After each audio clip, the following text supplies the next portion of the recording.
कृष्णा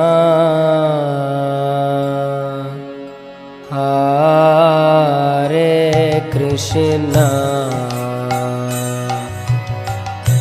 कृष्णा कृष्णा हरे हरे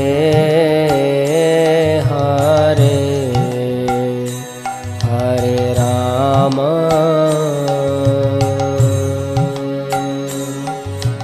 हरे राम राम राम हरे हरे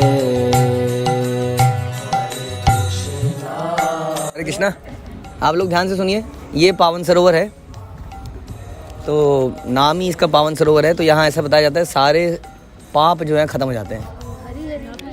तो उसका कारण ये है कि वैसे तो कारण पहला तो यही है कि भगवान यहाँ पे गायें चराते थे और गायें यहाँ पानी पीती थी, जैसे कि कोई भी कुंड है वृंदावन में उसका यही है। तो यहाँ काफ़ी जल क्रीड़ा भी करते थे लोग। तो एक बार जो नंद बाबा के मन में इच्छा हुई कि मैं प्रयाग में जाके स्नान करूँ, संगम यमुना गंगा सरस्वती। तो अब भगवान आपको जानते ही हैं, सारे तीर्थ पहले भी यहाँ बुलाए, वो नहीं चाहते थे कि वो उनके पेरेंट्स उनसे दूर जाएं। तो उन्होंने बोला ठीक है, कल मतलब कुछ करेंगे, कल देखते हैं, कल आप पावन सरोवर में चलना। तो नंद बाबा अगले दिन यहाँ जब आए तो उन्होंने एक थोड़ा ब्लैक सी पर्सनैलिटी को देखा, ठीक है। तो उनसे पूछा भैया आप कौन हैं? तो उन्होंने बोला मैं प्रयाग हूँ और मैं यहाँ पर क्यों आए हैं? तो उन्होंने कहा मैं यहाँ पर नहा के अपने सारे पाप मिटाने आया हूँ और सारी नदियाँ मिलाया हूँ। और उन्होंने यहाँ स्नान किया प्रयाग ने। तब नंद बाबा को समझ में आ गया कोई यहाँ कहीं जाने की ज़रूरत नहीं है, तब उन्होंने यहाँ स्नान किया। तो ये पावन सरोवर है और ये पावन बिहारी का मंदिर है। जल्दी से आप आचमन कर लीजिए और मंदिर में चले जाइए दर्शन। हरे कृष्ण। राम राम हरे हरे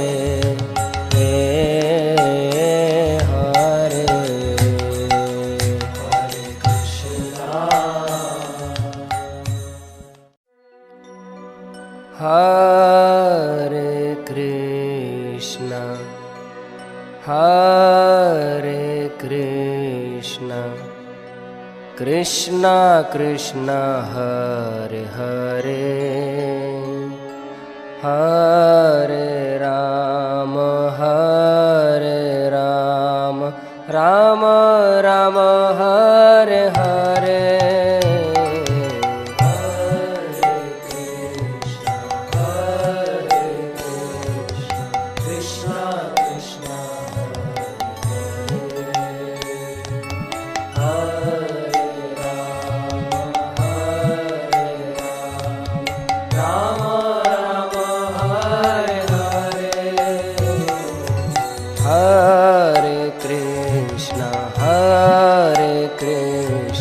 कृष्णा कृष्णा हरे हरे हरे राम राम राम हरे हरे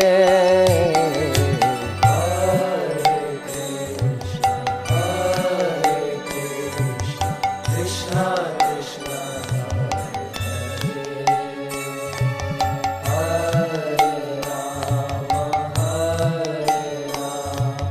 राम राम हरे हरे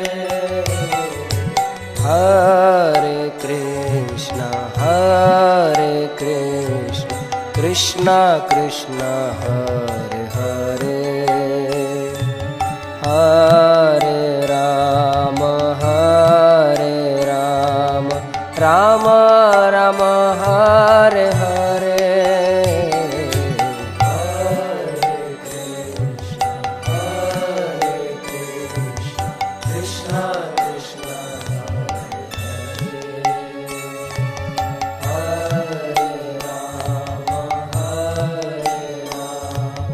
राम राम हरे हरे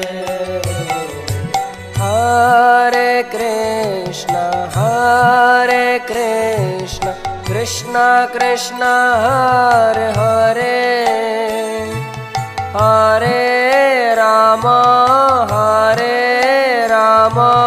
राम राम हरे हरे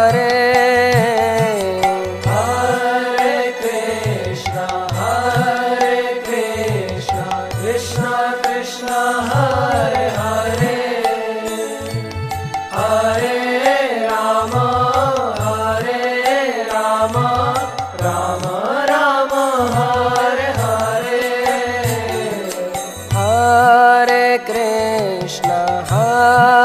कृष्ण कृष्ण कृष्ण हरे हरे हरे राम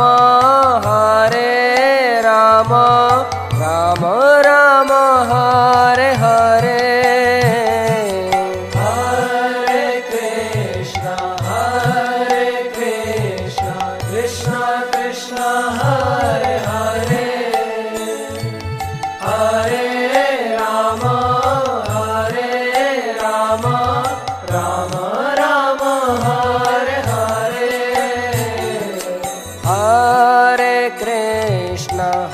हरे कृष्ण कृष्ण कृष्ण हरे हरे हरे राम राम राम हरे हरे हरे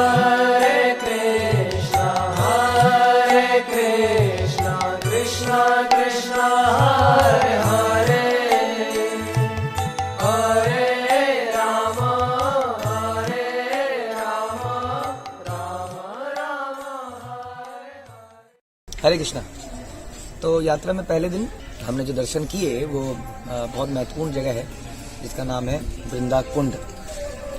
तो वृंदा देवी हमारी भक्तिमय प्रोग्रेस के लिए बहुत इंपॉर्टेंट है। जैसे हम सब जानते हैं, तुलसी जो है वो वृंदा देवी का इस संसार के अंदर अवतार है और वो एक पौधे के रूप में आती हैं।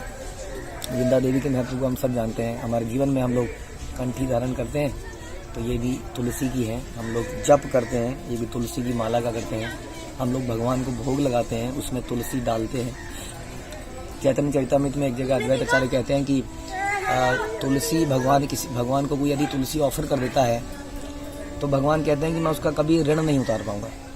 और आप जानते हैं कि चैतन्य महाप्रभु का जो अद्वैत आचार्य ने उनका आह्वान किया, इस संसार में बुलाया, वो रोज गंगा जल और तुलसी डाल के ही बुलाया।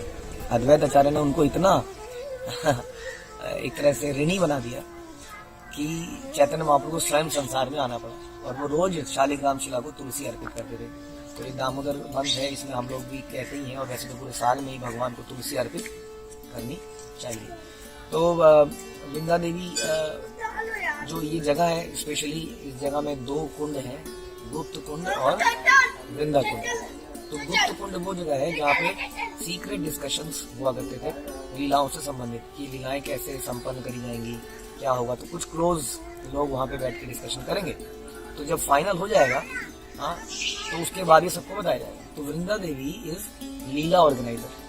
ऐसा कहते हैं कि वृंदा देवी के पास लीला शक्ति है, वो भगवान की लीला शक्ति है और भगवान की लीलाएं कैसे हों इसके लिए वो सारी व्यवस्था करती है। तो कौन से उनके पास ऐसे बताते हैं, पूरे ब्रज में अलग अलग जगह पर स्टोर हाउसेज हैं जहाँ पर कुछ लोग हैं स्पेसिफिक, ये लोग यहाँ रहेंगे, ये लोग यहाँ रहेंगे, उनके पास कुछ रिसोर्सेज हैं। तो वो सारी व्यवस्था वृंदा देवी करती हैं। कौन सा फूल खिलेगा, कौन सा पक्षी आएगा, कौन क्या करेगा, कौन कृष्ण को बुला के लाएगा, किस बहाने से राधा रानी को बुलाया जाएगा, दोनों को काम मिलन कराया जाएगा, कौन उसमें डांस करेगा। तो पूरी व्यवस्था, पूरी प्लानिंग जो है वृंदा देवी करती है। तो इस प्रकार से ये डिस्कशन जब इवेंट मैनेजमेंट हो जाता है गुप्त कुंड में, उसके बाद सब लोग वृंदा कुंड में आ जाते हैं। और वृंदा कुंड में तुलसी देवी, वृंदा देवी क्या करती हैं, अपने उनके पास कई गुप्तचर हैं पक्षियों के रूप में, तोतों के रूप में।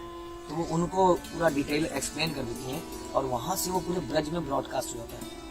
तोते पूरे ब्रज में फैला देते हैं कि ये लीला लाने लगाने वाली है, you people become active at this time, आप इस टाइम पे एक्टिविटी जाइए, आप इस टाइम पे एक्टिविटी जाइए। और सब लोग लीला को इस तरह से परफेक्टली करने के लिए प्लान करते हैं। तो हमारा जीवन जैसा है, हमारा जीवन अकस्मात चलता है, हमें लगता है हमारे कंट्रोल में नहीं है, लेकिन भगवान का एक पल जो है वो बड़ा प्लानिंग करते हैं उनके भक्त, ताकि उनकी लीलाएं सबको मनोहारी लगे। इसलिए आज भी हम लीलाओं का आस्वादन करते हैं। तो उसमें वृंदा देवी का विशेष योगदान है। तो वृंदा देवी से हम रोज प्रार्थना करते हैं कि वो हमें ब्रज में वास दे। अभी हम ब्रज में हैं और जो लोग नहीं आ पाए वो इस ब्रज का साक्षात दर्शन कर रहे हैं, वो भी प्रार्थना कर सकते हैं कि वृंदा देवी की परमिशन से ही वो ब्रज में आ सकता है। इसलिए इसका नाम भी जगह का वृंदावन है। इस जगह की कंट्रोलर वही है, राधा रानी के प्रसन्नता के लिए वो जीती हैं। और ऐसा भी कहा जाता है कि यही वृंदा देवी बाद में छाया राधा बनी और अभिमन्यु से उनका विवाह हुआ, क्योंकि राधा रानी को कोई और पुरुष टच ही नहीं कर सकता है। इसलिए आम आदमी को ये बात नहीं पता चलती है कि जो राधा रानी जिसका विवाह हुआ ब्रज में, वो वास्तव में छाया राधा थी और वृंदा देवी उसका अवतार लेती है। और बहुत सी कथाएं हैं वृंदा देवी के ऊपर, अभी हम यही समाप्त करेंगे। हरे कृष्ण।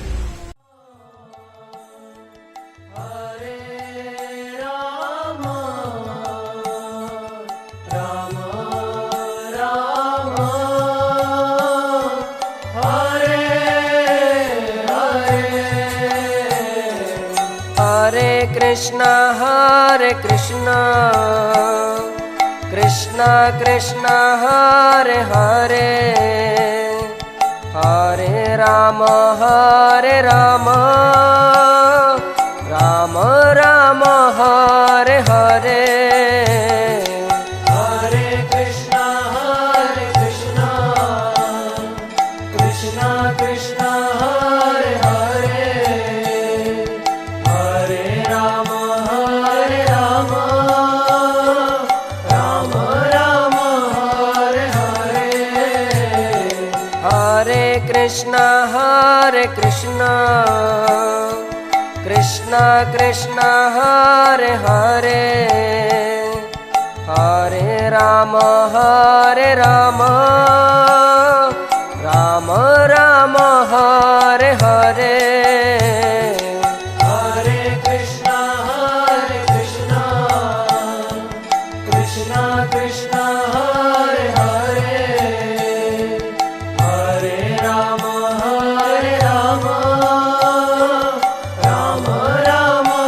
हरे। हरे कृष्णा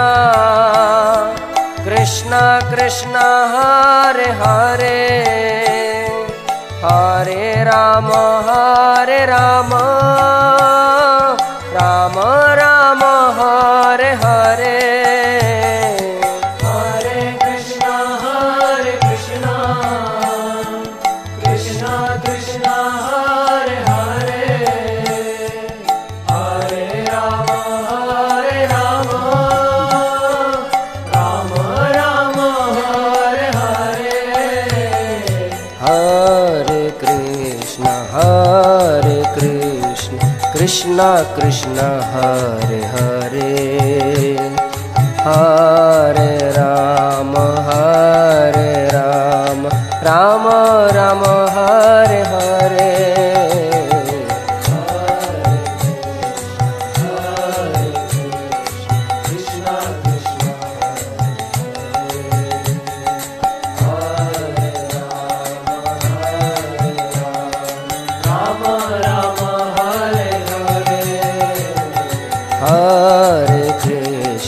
हरे कृष्णा कृष्णा हरे हरे, हरे राम राम हरे।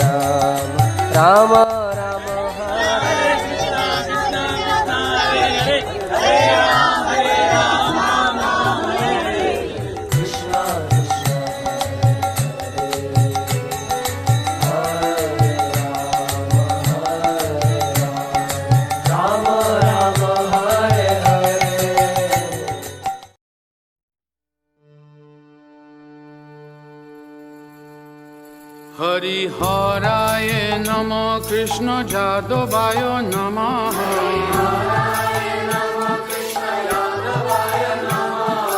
यादवाय माधवाय केशवाय नमः। हरिहराय नमः कृष्ण जादवाय नमः,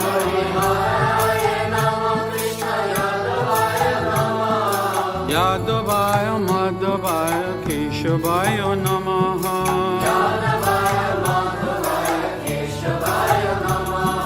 गोपाल गोविंद राम श्री मधुसूदन, गिरिधारी गोपीनाथ मदन मोहन,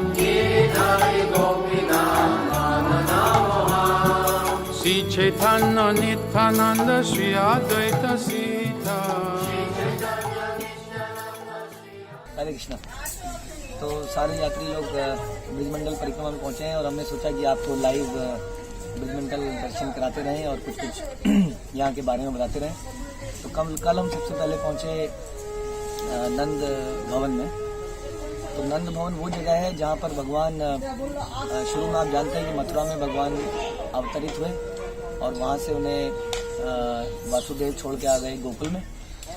और गोकुल में भगवान लगभग 2 वर्ष तक रहे, 2 वर्ष कुछ समय तक रहे और अनेक लीलाएं वहाँ पे करी। बचपन की छोटी छोटी सारी लीलाएं, पूतना वध, सक्ता का वध और ओखल बंधन यानी कि दामोदर लीला भगवान ने गोकुल में करी। तृणावत का वध वहाँ किया और उसके बाद सारे ब्रजवासियों ने ये डिसाइड किया कि यहाँ पर काफ़ी आक्रमण हो रहा है तो कहीं भगवान को कहीं सेफ जगह में लेके चलते हैं। तो वो फिर उसके बाद आ गए वृंदावन में और वृंदावन में लगभग भगवान 9 वर्षों तक रहे। यहाँ के ब्रजवासी बता रहे हैं 9 वर्ष 49 डेज ऐसा उन्होंने बताया।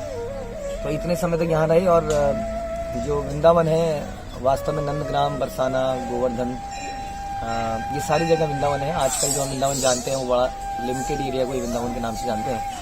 तो उसी के अंदर ये नंद भवन आता है और नंद भवन में भगवान रहे और कहते हैं कि बहुत ही ऑपुलेंट ये भवन था। मणियों से इसकी दीवारें बनी थी, ऐसे ऐसे मणि जो अब मिलते भी नहीं हैं। तो यहाँ पर स्पेशल दर्शन है, आप देखेंगे, आपको हम चित्रों और वीडियो के माध्यम से दिखाएंगे कि यशोदा माता जी हैं। यशोदा माता जी के साथ में जो है वो कृष्ण हैं और नंद बाबा के साथ में बलराम और उनके कुछ सखा हैं जो गोप उनके साथ गौ चरण के लिए जाते थे। तो नंद भवन में हम लोग जाएंगे और वहाँ के भी दर्शन आपको दिखाएंगे, ठीक है। तो आगे इसको देखते रहिए। हरे कृष्ण हरे कृष्ण कृष्ण कृष्ण हरे हरे, हरे कृष्ण कृष्ण कृष्ण हरे हरे, हरे राम राम राम हरे हरे, हरे राम राम हरे हरे, हराय नमः कृष्ण यादवाय नमः, हराय नमः कृष्ण यादवाय नमः, यादवाय नादवाय केशवाय नमः, हरि हराय नमः कृष्ण यादवाय नमः, यादवाय माधवाय केशवाय नमः, हराय नमः कृष्ण यादवाय नमः, यादवाय माधवाय केशवाय नमः, केशवाय नमः।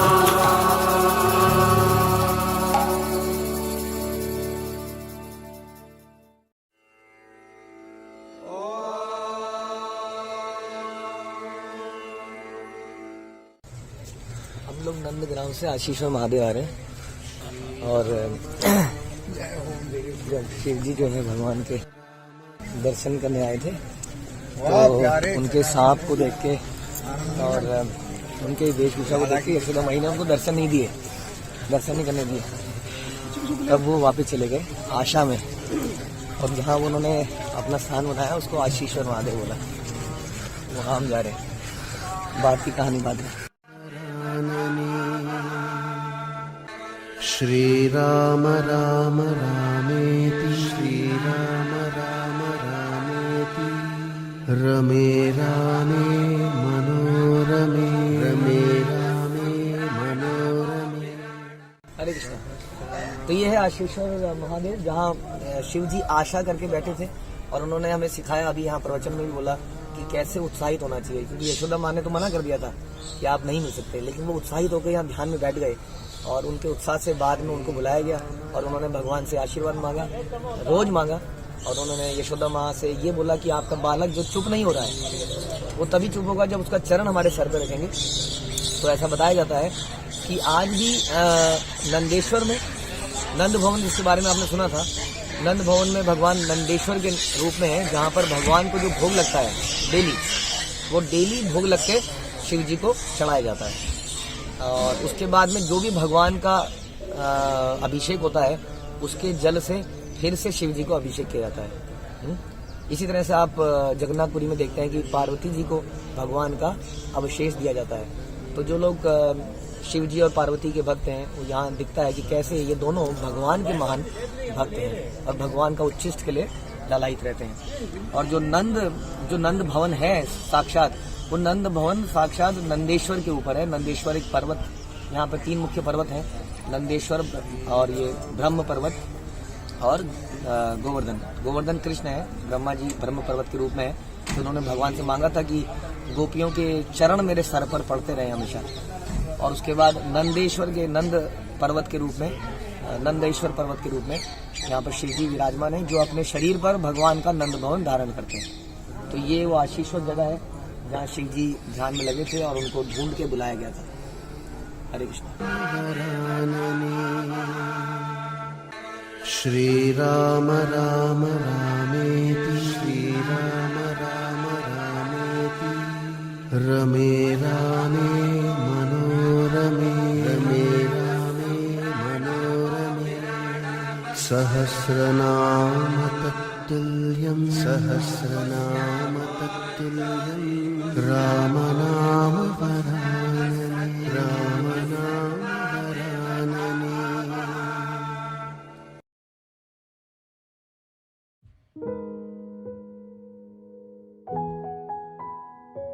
हरे कृष्णा। तो हम सब लोग अभी टेर कदम पहुंच रहे हैं, जो बहुत ही इम्पोर्टेंट जगह है। यहाँ रूप गोस्वामी ने भक्ति रसामृत सिंधु को लिखा था और हम कथा सुनते हैं कि कैसे एक दिन रूप गोस्वामी जब सनातन गोस्वामी के लिए प्रसाद बनाने की तैयारी कर रहे थे, तो उस वक्त अचानक उनको ऐसा लगा कि मैं सनातन गोस्वामी को खीर खिलाऊं। तो खीर खिलाने के लिए उनके पास सामान नहीं था, दूध नहीं था, वस्तुएं नहीं थी। तो अचानक से कन्या अंदर आती है और वो दूध और सारा सामान देती है और बोलती है कि आप ये लीजिए, इससे आप खीर बनाइए। तो वो बड़े प्रसन्न हो जाते हैं और वो रख के चली जाती हैं। थोड़ी देर में वो कहते हैं कि मैं बनाता हूँ और तुम खा के जाना। लेकिन जब तक वो बनाना शुरू करते हैं तब तक पता नहीं कहाँ गायब हो जाती है। और वो उससे खीर बनाते हैं और भगवान को भोग लगाते हैं। और शाम को जब सनातन गोस्वामी आते हैं और उसको पाते हैं, तो उसको पाते ही बोलते हैं कि ये खीर किसने दी, कैसे बनाई, क्या करा, क्योंकि उनको कुछ अलग ही अनुभव होता है। तब वो सारी बताते हैं कि मेरा ऐसा इच्छा थी, लेकिन एक ब्रजवासी की एक गोपी आई और उसने दिया। तब उन्होंने कहा, गुस्सा किया रूप गोस्वामी कि तुमने बहुत बड़ा अपराध कर दिया है, तुमने राधा रानी से सेवा ले ली। हाँ, और इस प्रकार से दोनों पछताते हैं, रोते हैं। और एक्चुअली में ये उनकी ह्यूमिलिटी थी, तो उनके ऊपर इतनी कृपा करी गई। तो ऐसी कई लीलाएं टेर कदम पे हुई। श्री कृष्ण गोविंद हरे मुरारे हे नाथ नारायण वासुदेवा। श्री कृष्ण गोविंद हरे मुरारे हे नाथ नारायण वासुदेवा। श्री कृष्ण गोविंद हरे मुरारे हे नाथ नारायण वासुदेवा।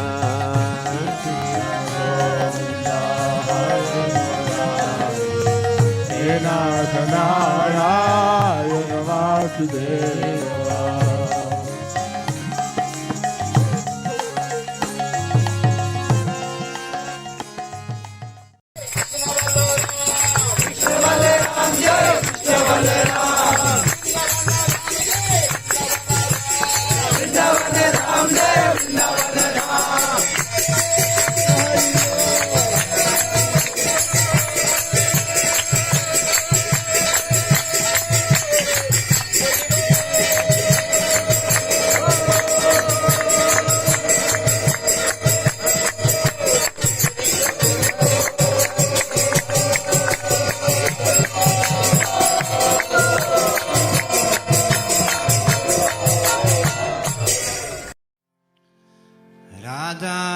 रानी के जाय महारानी के जाय।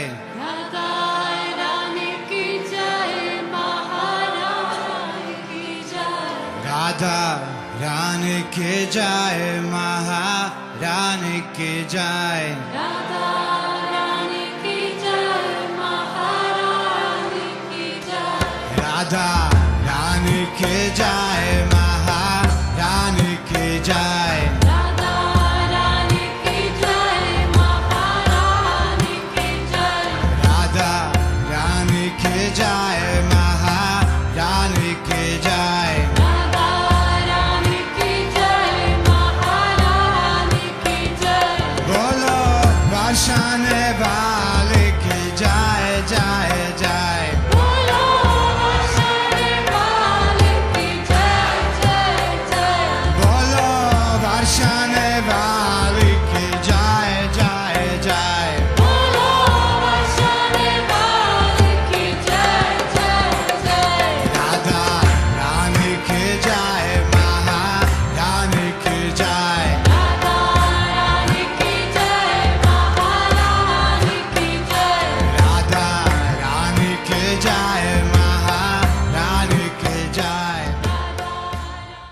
अमरावत जो है राधा रानी की ससुराल है। उनकी सासू माँ का नाम था जटिला और जो उनकी नंद थी उनका नाम था कुटिला और उनके जो इस संसार में जिनके साथ उन्होंने विवाह किया वो थे अभिमन्यु। कई बार हमें शक हो जाता है कि ये क्या राधा रानी की शादी कैसे हो सकती है किसी से। तो इसके ऊपर एक कथा ये आती है हमारे जो हमने सुना वो इस प्रकार से है कि एक बार एक गोपी थी विरजा। तो अचानक से विरजा से भगवान को कुछ अट्रैक्शन हो गई, कुछ लीला थी उसके पीछे होनी थी। तो ऐसा दिखाया गया कि वो राधा रानी को छोड़ के विरजा के साथ जाने लगे।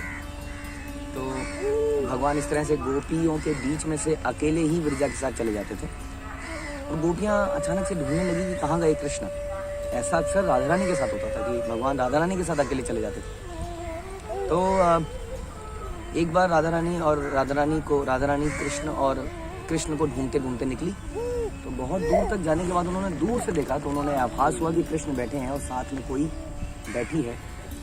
तो जब ज़्यादा उस पर दिमाग लगाया गया तो सोचा कि हाँ विरजा जो है गोपियों के बीच में नहीं है तो ये ज़रूर विरजा ही होगी। तो राधा रानी धीरे धीरे आगे वहाँ गई। तो जब राधा रानी वहाँ पे आगे गई तो इन्होंने भी उधर दूर से देख लिया कि राधा रानी वहाँ से आ रही है। तो अब ये दोनों बहुत घबरा गए। इन दोनों को पता नहीं था कि हम दोनों ने एक दूसरे को देख लिया है। तो वहाँ पर विरजा ने क्या किया, घबरा गए कि आज तो हमारी बहुत अब मतलब राधा रानी तो बहुत डांटेगी पिटाई करेगी। तो दोनों डर गए, कृष्ण भी डर गए, क्या किया जाए। तो अचानक से कृष्ण ने बोला तुम एक नदी बन जाओ। तो विरजा जो एकदम से एक नदी बन के बहने लगी। राधा रानी वहाँ जब पहुँची तो उन्होंने देखा कि कृष्ण अकेले हैं। उन्होंने तुम यहाँ क्या कर रहे हो? उन्होंने ऐसे ही अकेले बैठने का मन कर रहा था तो मैं आ गया। तो इस प्रकार से कृष्ण वहाँ बैठ गए और इस तरह से उस सिचुएशन से बचे किसी तरीके से। तो वो सिचुएशन टल गई। राधा रानी हम लोग उन्होंने देखा था लेकिन कुछ बोली नहीं, समझ में आ गया था।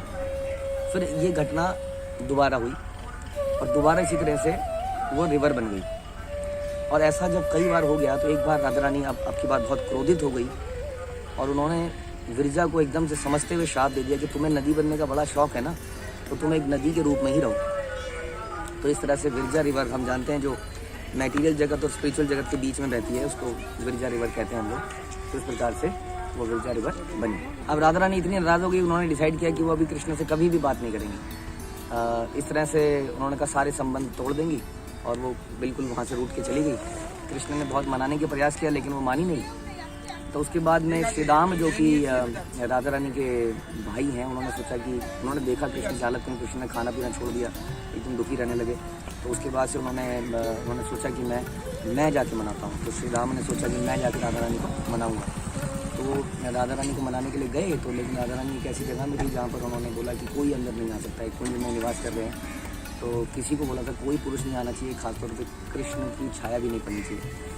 तो जैसे ही श्री राम वहाँ गए तो उन्हें रोक लिया गया। तो उन्होंने बोला कि मैं तो उनका भाई हूँ, मेरे को तो जाने दीजिए। तो काफ़ी बहस हो गई, गर्मा गर्मी हो गई। तो राधा रानी ने सुना तो बाहर आ गई खुद ही।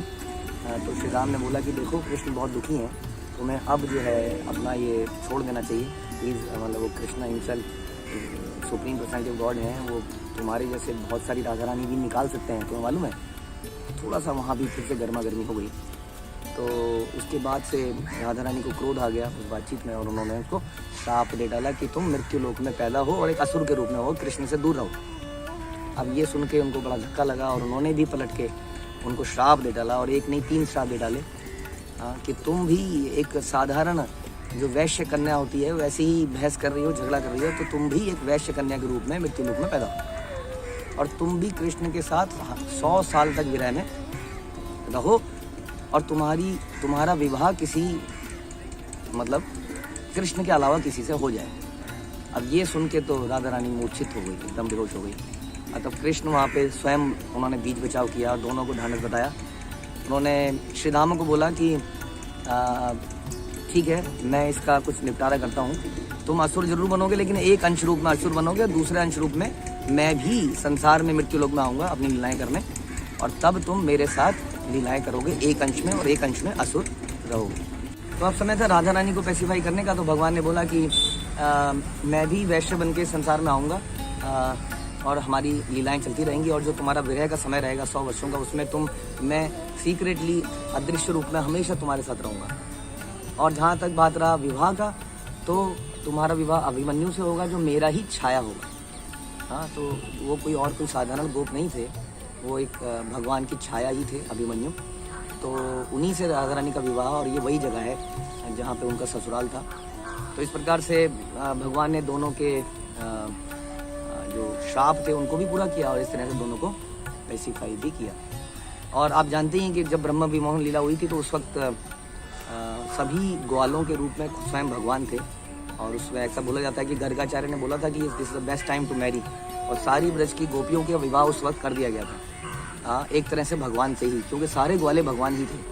तो उस वक्त राधा रानी, विशाखा, ललिता सबका विवाह हुआ। तो एक तरह से देखा जाए तो भगवान राधा रानी का विवाह भी उन्हीं से हुआ। से कहते हैं कि अभिमन्यु से राधा रानी की मुलाकात कभी नहीं हो पाई शादी के बाद भी, क्योंकि वो हमेशा बिजी रहते थे। और ऐसा कुछ हो जाता था तो बोला जाता था कि राधा रानी अभी ठीक नहीं है, अभी उनकी हेल्थ ठीक नहीं है, ऐसी कंडीशन में वो मिलना नहीं चाहती हैं। And he was very satisfied कि वेरी चेस्ट मेरी वाइफ है। तो इस प्रकार से वो अपने कार्यों में, अपने व्यवसाय में बड़े बिजी रहते थे। तो इस प्रकार से ये दिव्य लीलाएं संपन्न हुई। और हम सोचते हैं कि एक साधारण विवाह राधा रानी का हुआ, ऐसा बिल्कुल नहीं। अब जटिला और कुटिला जो हैं, जो उनकी सास और नंद बनी, हमेशा राधा रानी पर निगरानी रखती थी। और ये आई थिंक इस लीला में एक डिफरेंट रस देने के लिए है, परकीय भाव में इनकी बड़ी आवश्यकता है। और ये ऐसा बताते हैं कि ये भी राधा रानी की एक्सटेंशन है, एक अलग तरह का टेस्ट देने के लिए, जटिला और कुटिला। तो जब भी राधा रानी कुछ करती थी तो ये उस पर नजर रखती थी कहाँ जा रही है। और ऐसी अनेक लीलाएं हमने सुनी है, बड़ी मनोरंजक, जो कृष्ण सीक्रेटली जावत में आ जाते थे। अभी हम ऊपर गए थे मंदिर में और जगह भी दिखाई थी, यहाँ से कृष्ण सीक्रेटली आते थे और यहीं से चले जाते थे।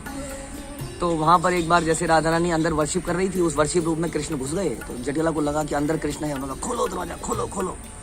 तो जैसे ही दरवाजा खोला तो कृष्ण जो है काली रूप में अंदर खड़े थे और राधा रानी उनकी पूजा कर रही थी। तो उनको शक ही नहीं हुआ और वापस आ गई। तो ऐसी कई लीलाएं हुई। और एक लीला में एक अभी हमने सुना परम पूज्य राधा रमन महाराज से कि एक बार जटिला को कंफर्म हो गया था कि आज जो है कृष्ण अभिमन्यु बन के आएगा, उन्हीं का बेटा बन के आएगा। तो उन्हें समझ में आ गया कि आज इसको नहीं छोड़ूंगी मैं, तो आज इसको पकड़ गई, इसकी कुटाई करेंगे।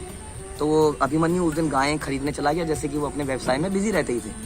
तो गायें खरीदने चले गए, लक्ष्मी मांगी थी, जटिला ने लक्ष्मी दी होगी, बट वो चले गए।